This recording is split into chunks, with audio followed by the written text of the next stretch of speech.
Well, welcome to Your City on Community 7 Television. I'm Veis and I'm your host. Each month we look at a different aspect of what's going on with the city of Billings. This month we're very excited to have with us City Council member from Ward 1, Kendra Shaw. Kendra, thank you so much for joining us on Community 7 Television. Of course, you're welcome. I'm so happy to be here. All right, good deal. We're going to talk a lot about City Council, absolutely. But let's talk a little bit about you and some of your background. Tell us, are you from Billings? Did you grow up here? Did you come here? Give us some of your history and background. Okay, great. Yes, I grew up in Billings. I went to Elder Grove, and then I graduated from West High. My husband graduated from Senior. We met in high school, dated for a long time. I went to the University of Montana then. Then he and I decided to live abroad for a number of years. So we lived in Japan for a while. We lived in Australia. We did quite a bit of traveling throughout Southeast Asia. We decided what we wanted to do was come back to the U.S. and open a fair trade importing business. So in 2010, we came back to do that. And at the same time, I ended up getting into graduate school for creative writing, which is what my degrees are in. They're in English and communications. So we moved out to Ann Arbor so that I could do graduate school out there. And then while we were there, we had our first daughter. And that was really for us, as it is for every parent, but it was a real defining moment of like, where do we want to raise this kid? And we both kind of looked back and thought, growing up in Billings was a great place to grow up. It's pretty affordable. We have 2 sets of grandparents there. We love Montana. So we packed up the U-Haul and came back, and that was 7 years ago. Yes, and you can never discount having the grandparents there. I mean, it's so nice, and we're so lucky to have them both in the same city. So I feel really thankful that they get to see their grandkids like grow up on a day-to-day basis. Sure, absolutely. So then what kind of prompted your interest in city council? Were you involved in boards? Or how did you kind of get an interest in serving on the city council? So funny. I know. I feel like that's always the question of like, how did you get into this? I got into it partially from running a business and seeing the downtown and really kind of reflecting after we moved back, thinking, you know, this downtown has come a long way. There's people who have been working on it so hard for 2 decades, 3 decades, 4 decades. It still has a long way to go. And it just, to me, I thought, you know what, I was 35 when I decided to run, but I thought I'm 35 years old. If I haven't seen yet the change that I want to see in this city in that amount of time, it's probably not going to happen because the people making the decisions don't want to see maybe that same kind of change. So I thought, who's in charge of all of that? I started really digging into it. I read a couple years of city council minutes. I really started going to meetings. And that's when I realized, oh my gosh, city council is in charge of so many things we all care about. And nobody realizes it. I mean, people don't think about it until it goes wrong. But city council is in charge of your parks and your police and fire, like the budgeting for all of that, how much we ask citizens for. I mean, it's really so many of these, a lot of them are little decisions, but they add up to really make what is the reputation of your city. And I just thought, you know what, for me, I'm having trouble attracting people in my age group to come here. People say, oh, Montana, but Billings, I don't know. If we want to turn that around, and I do, you know, I thought we've got to get some more diversity at the table. We need some more women at the table. We need some young people at the table. And kind of as soon as I started realizing that, I just thought, you know, we all have to be the change that we want to see. And if that's what I want to see, then I'm going to try and run for office. Sure, absolutely. So walk me through then the process of doing it. Did you kind of follow, okay, I've got a file here and how many people are running against and how to walk me through that decision and the campaign and how all of that went? Yeah, oh, thanks. It was my first campaign, so I learned a ton. I was very lucky because I really decided very early that I wanted to do this. So I announced in January, which is about 4 or 5 months before the filing deadline. I just said, I'm going to do it. I'm going to start raising money. And then what I started doing is going out and meeting. I started going to all the task forces and I would go to anyone who would have me and say, hey, I'm running for city council. Here's, you know, this is kind of my platform. This is why I'm running. And that was really fun. And so then in June is when you officially file to run for office. And so I went down. I was the very first person to file for any of the wards, which I was kind of happy about. And then you just wait and see, you know, is anybody going to run? Are there other people going to throw their hat in the race? In this case, two men did. And so that means it triggered a primary. So we, instead of just going to the election, the whole city had a primary actually because there was just so many people in all of the wards actually running. So then that's kind of interesting because you're basically like just campaigning immediately, even though it's primary season, trying to kind of distinguish yourself from the other people that are running. For me, I was a little bit lucky because I was able to say, you know, we don't have anybody under 40 on the council, and I think that's a problem. You know, we don't have enough women on the council, and I think that's a problem with the decisions that are being made. And so it was really fun. I spent all summer knocking doors. I knocked thousands of doors all over the ward, and that was really personally, I felt really committed to doing that. I wanted to get out and really cover the whole ward and at least be able to say, I walked those streets, I knocked all those doors, I talked with anybody who wanted to talk with me, and I'd love to do that again when I have, you know, time again. Sure. But it was a fun experience. I mean, it's a very interesting experience running for office. So were you going to council meetings, watching council meetings during all that time as Oh, well? yes. Kind of getting a feel for what you're getting yourself into? Yes, I feel like as soon as I started, I thought, okay, I'm going to run for city council. Then I started either going or I would watch them on Community 7, which I love that they're streamed because you can sit at home in your pajamas and, you know, or put your kids to bed and still participate and pay attention, which is good because sometimes they're very, very long. Yeah. Well, I don't know if this has happened to you yet, but I always said when I was on city council that I was on the hit show in Billings because people would come talk to you like on a Wednesday afternoon and they'll ask you about something and you'll talk about it and you're like, but that wasn't on TV and that wasn't in the newspaper. So I know the only way you know this is you were watching that. You were paying attention. You were watching that council meeting. It is funny. I feel like there's a group kind of in Billings that is really involved and really always watches, which is great. I would love to bring more people into that conversation, and I think there's ways to do it. But I feel like it is funny that way or I'll be standing on my porch and people walk by and they're like, hey, Kendra, I have a question for you about this ordinance or that. Yeah. I'm always like, great. I love talking about this stuff. I also got really good at when people would just come up and start talking to me like they knew me, and I just played along. That's what I do. I'm always like, so I feel like this is a pitch for people out there. If you're going up to somebody, tell them your name. Yeah. Just I think we meet so many people that I often recognize faces and I can remember stories. I cannot always recall someone's name and then I feel bad, so I pretend along. Like, yes, oh yeah. Oh yeah. We've known each other for years. Right. So tell me, okay, yes, I prepared, I watched my council meetings, whatever. What was different about this job with your perception of what it is and what the reality of being an actual city council member is? Yeah, that's a good question. So I feel like my perception, I mean, you get to see a lot of the process because you can watch the meetings and do that. The part that you don't see until you're in office on council is all of what happens behind the scenes. So I think that part is really interesting for me, and also communicating to people that there's a staff of 900 and some people who work in the city who are experts in their fields, like really doing amazing work, and we don't see that always as the public. So I think for me that's been one of the surprising things. If I get to learn all this cool behind the scenes city stuff, but then you're also the public face, so you have people saying like, well, why, you know, is the snow plowing happening this way and not that, or why is this or not that? And you get to kind of try and explain, you know, well, it's this department and they run things X and X, but I don't think you can really fully understand that until you're in it and making the decisions that they're coming forward and saying, this is what we recommend. And so you're looking at the city engineer says we should do X or X, you know, should we? Because the 11 of us have to vote and decide on it. Yeah. That piece to me is very interesting and it's been surprising, I think.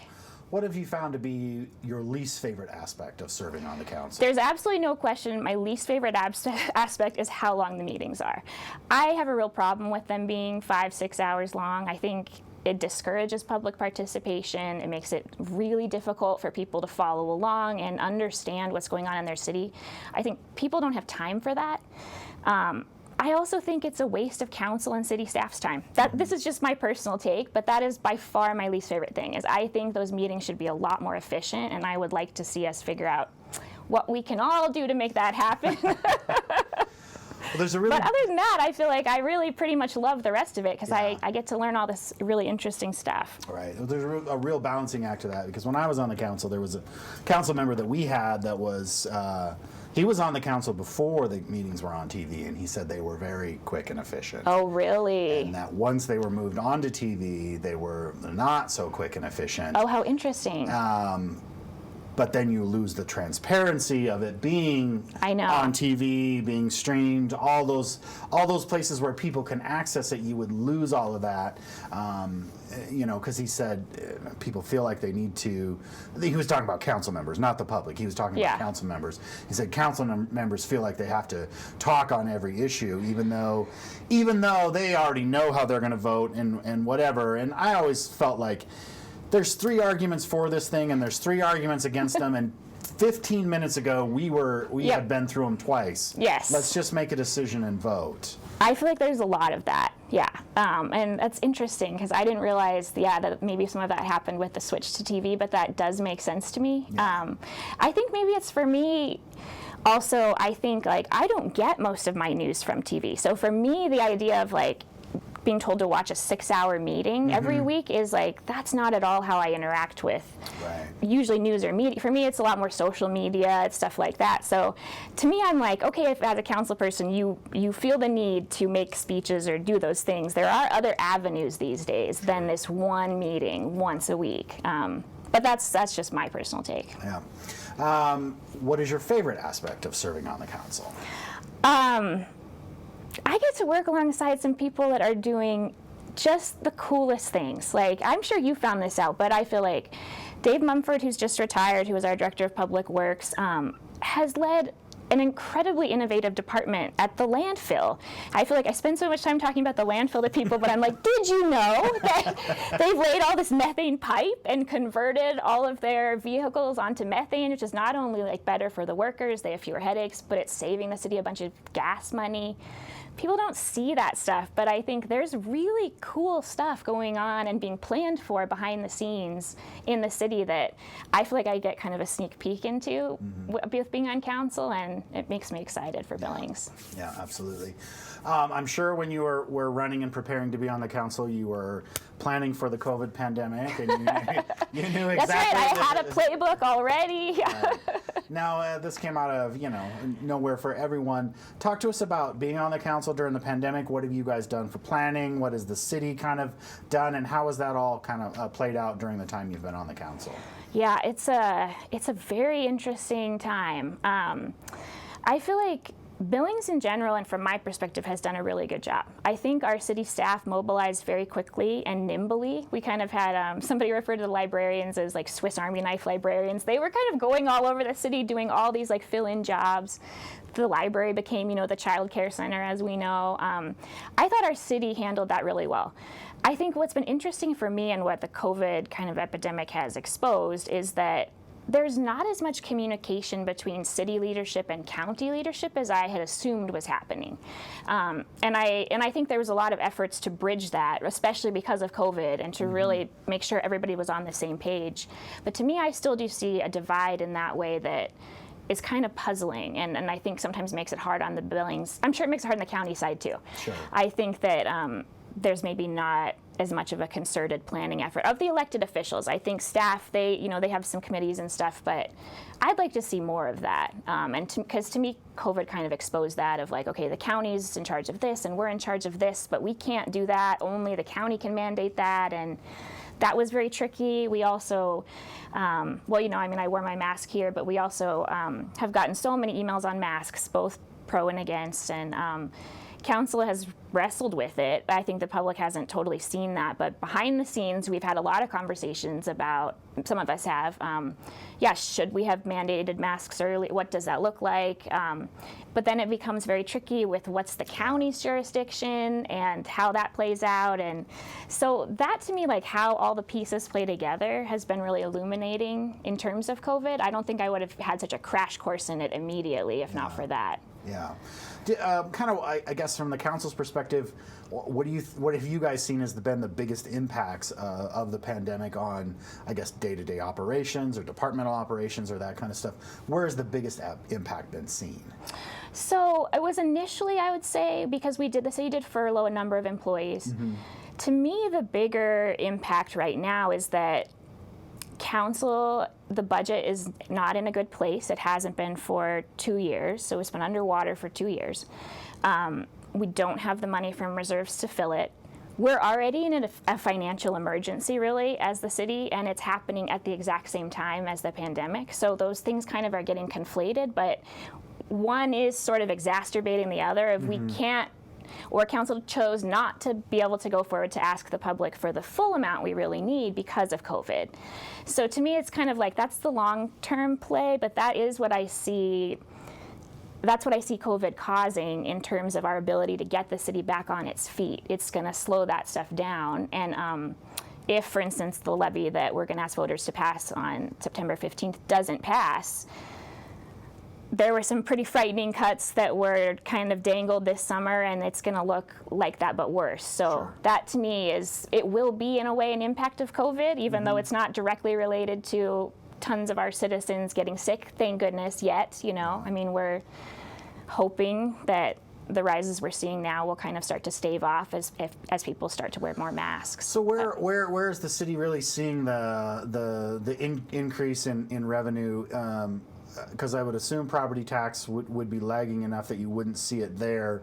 What are some of the other revenue sources where you guys are already maybe seeing or expect to see in the near future revenues that are under what you maybe would have predicted in a normal time? Yeah. So we've gotten some good news about the property taxes, and the city has gotten great news from the CARES Act. So we have gotten as a city some good chunks of change from that. I think our buses got just over $5 million.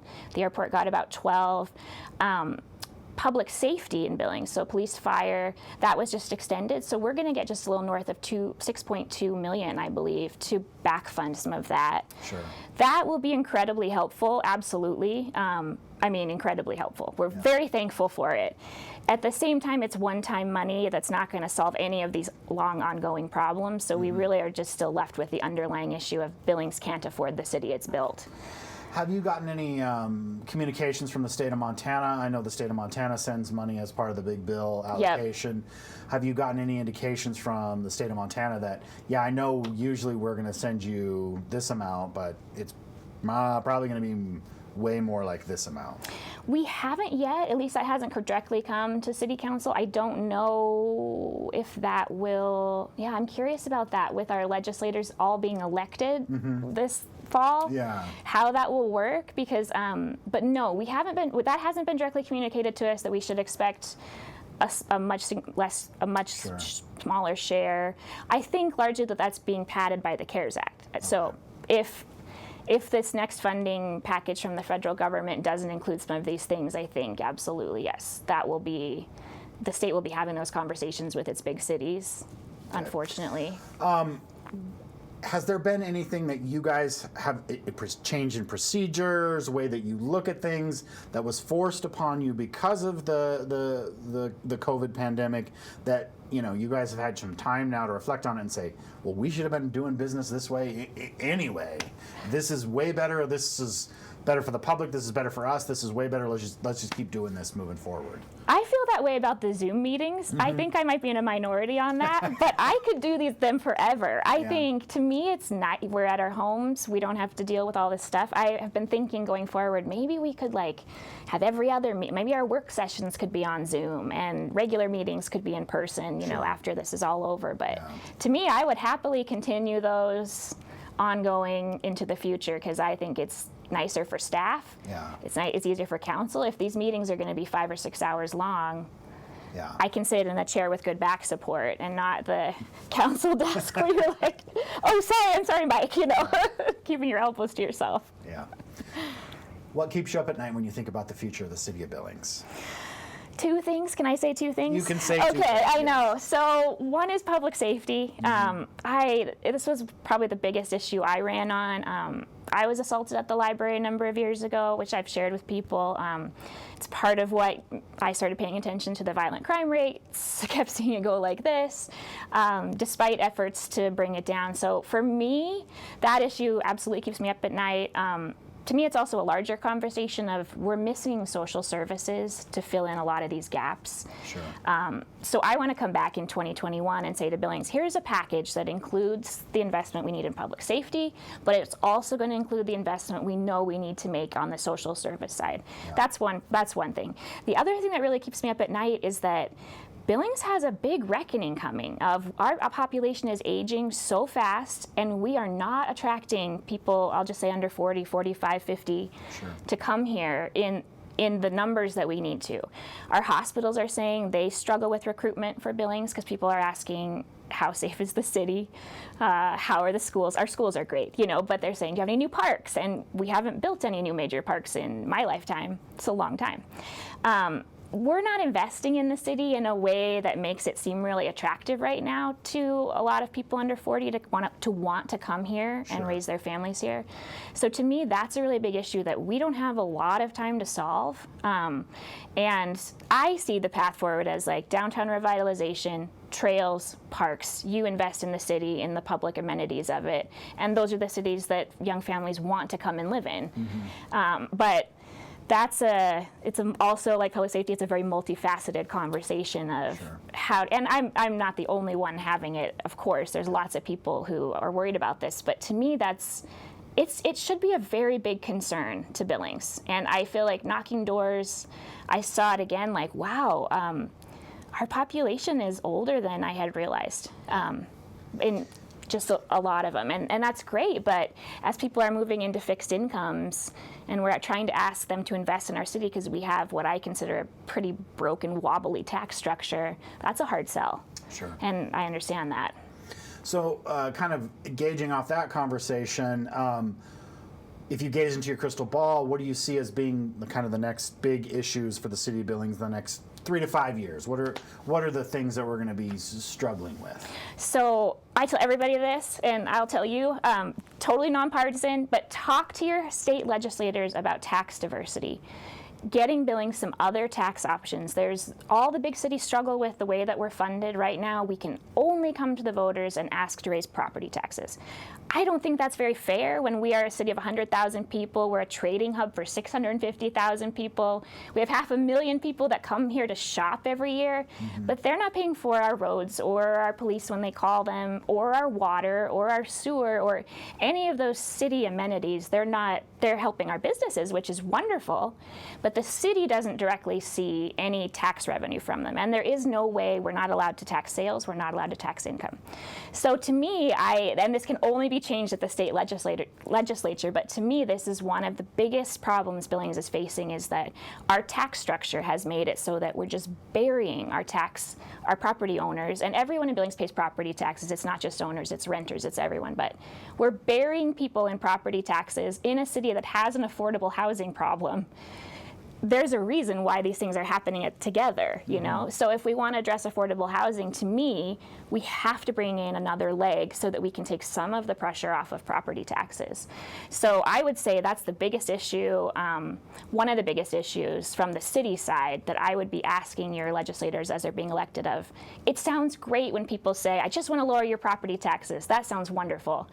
But if there's not a plan for how they're going to fund these services while still doing that, what will happen is you might see a slight decrease for a year, but your city's going to be right back the next year and the next and the next, because it's our only option. Sure. I'd like to see that changed in Helena. So as someone who grew up in Billings, graduated from high school here, left and went to Missoula, came back, and then kind of went around the world, and then came back, what is it about Billings that you find attractive to come back? What brings you back?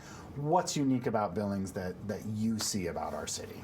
I love our city. I feel like I stayed because and like a lot of kids who graduated from here, I never thought I would come back to Billings. I thought maybe Montana, but not Billings. Billings is a great place to raise a family. The housing is still relatively affordable. If you can buy a house, renting is not really affordable these days. We have great parks. We have trails. We have access to all this amazing we have the river. We have the rims. We have all the cool outdoor stuff you could want to do in Montana. We also, I think, have the best weather of any of the major cities in the state, which is significant. My husband and I, when we lived in Michigan, it was so gray there and rainy. Yeah. Felt like 11 months out of the year it was so gray. We just started talking like, remember in Montana how it's in Billings how it would be sunny in the winter even when it was snowing, and so I think Billings has a really good quality of life. I think we're just, from what I see, we're missing some really key pieces to kind of like put the puzzle totally together. We just haven't totally we have great plans for a marathon loop that hasn't been finished. We have ambitious plans, master park plans for parks that we can't find the funding for. We need some of that community investment. Right now, the library is our only public destination downtown that's free to use, where you can go to the bathroom. That's not enough, especially when you have a city that a third of the stores are vacant, so you don't have people going in and out of these businesses and able to use their services. So to me, that's what I see of we gotta put a few more of the pieces in. Mm-hmm. But then I think the message that a lot of us who live here have been trying to get out of, like, better off in Billings, or this is a great place, I think then it will start connecting with people who didn't necessarily just grow up here and inherently understand, like, oh yeah, that was a good place to live. Sure. But we have to do a little more to say, like, okay, yes, we're Montana. Yes, we're the largest city in Montana. But we also are going to offer the things you want for your family. And so we want you to want to come here and stay here, raise your kids here. All right. Well, Councilmember Shaw, thank you so much for coming in and visiting with us. Thank you for all your service to Ward 1 and the City of Billings. It takes folks with high energy and a desire to be on the council, and from me and from everyone in Billings, thank you for all the hard work you put in. Thank you. I appreciate that. No, it's all I've got 2 kids, as I said, 8 and 2, and I want this to be a place they want to come back to. That's my filter, How do we make that this city? Yep. All right. Thank you very much. Yes, all right. See you later.